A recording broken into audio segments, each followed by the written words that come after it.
More details about Matt Lauer's relationship with his wife of 19 years, Annette Roque, are coming to light. Since NBC News fired the longtime Today anchor last week after receiving a detailed complaint from a colleague about inappropriate sexual behavior, with reason to believe this may not have been an isolated incident, several insiders have told People that Lauer was allegedly often unfaithful to Roque, whom he wed in 1998 after meeting on a blind date.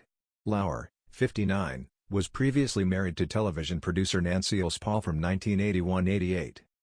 By Matt's own admission, there were struggles and challenges with his wife, a longtime friend tells People in this week's issue. Like many couples, they struggled with a modern marriage. A former longtime colleague of Lauer's says the marriage was never good, adding that Lauer's reputation as a ladies' man bothered his wife, a former Dutch model, even before they wed. He was a player when she met him and she knew that, the colleague says. Even many years ago, he was a flirt, a philanderer. He did his thing. Roque briefly filed for divorce in 2006, claiming in court documents obtained by the National Enquirer that Lauer committed cruel and inhumane acts against her, demonstrating extreme anger and hostility that endangered her mental and physical well-being, as well as repeatedly criticized her parenting skills. Despite the allegations, Roque withdrew the court papers 3 weeks after filing them.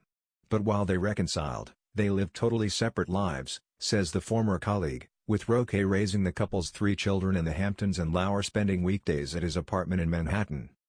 Of Lauer's son Jack, 16, daughter Romy, 14, and son Tace, 11, the former colleague says Lauer loves his kids and is a solid father, though, according to one network producer, he was essentially a single guy.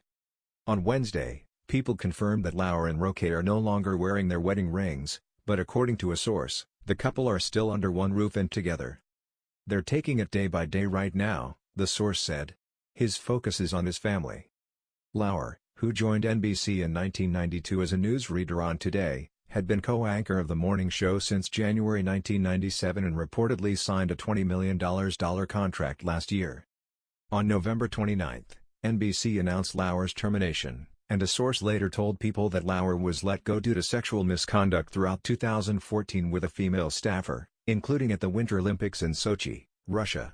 Another source with knowledge of the situation said Lauer had viewed this relationship as consensual and was dumbfounded by the accusation.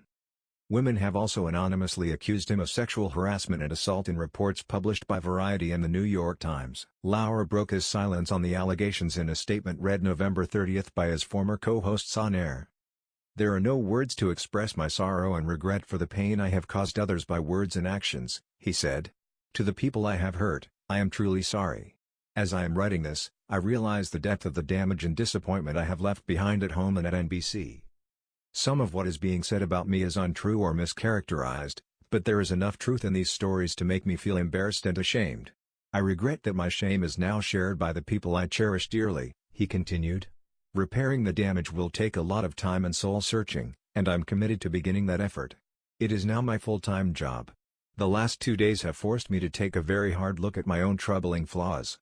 It's been humbling. I am blessed to be surrounded by people I love. I thank them for their patience and grace."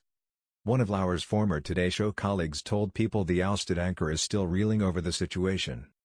"He is weak and broken and ashamed by his own admission," the colleague said. But, the colleague added, "He is my friend. He is human,